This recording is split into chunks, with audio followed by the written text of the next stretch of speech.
na 32 inches. Ang problema niyan, ganyan lang siya. Pero may time daw yan na nagbubukas ng normal, may time naman na ganyan ang lumalabas pag unang bukas. Pag nagbukas naman daw ng normal, okay naman yung picture. Buksan natin.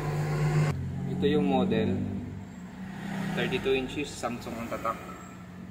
Ito yung power supply, mayroon siyang tikon at mainboard. So tinesting natin. Yan, umiilaw kanina yung tatlo na ilaw na yan, tapos nawala yung isa. Ang display niyan ay ganito. Yan, oh. So tingnan natin. Try natin linisin yung ribbon dito. Sikipan natin to. Pati yung dito. Saka check din natin yung ribbon dito. Titingnan natin kung malinis pa. Baka loose connection lang yung problema nito. Kaya nagpo-protect din yung isang ilaw niya.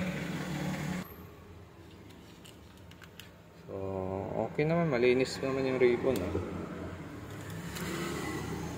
Oh, malinis pa. Yung dito kaya. So, hindi naman kasi ito nabuksan pa.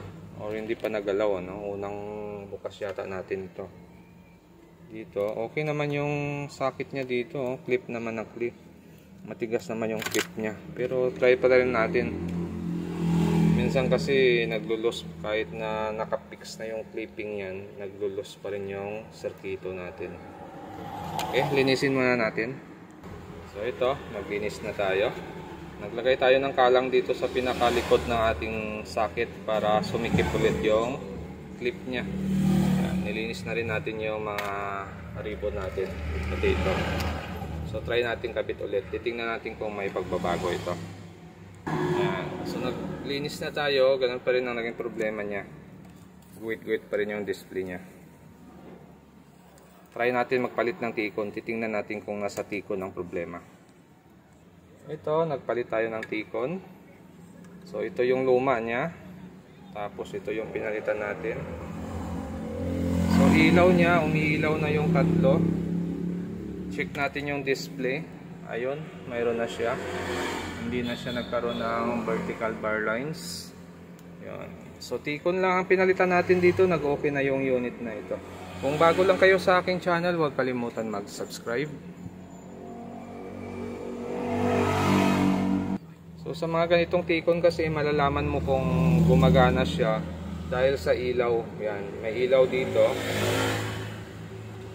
Mayroon siyang ilaw dyan, mayroon din ilaw dito. Saka yan. So dapat tatlo ang ilaw na iilaw dyan. Pag nag-ilaw yung tatlong ilaw na yan, normal ang supply ng ating tikon or DC to DC.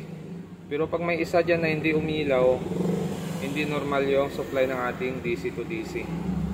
So yan lang ang namomonitor natin dito sa tikon na ito. Pag nagkumpleto ang ilaw, ibig sabihin gumagana ng normal yung DC to DC natin. Pero pag may missing na ilaw na dyan, ay may problema na yung ating DC to DC. So ngayon, dahil okay na yung ilaw na tatlo, yan, mayroon na siyang display. Tikon lang yung pinalitan natin.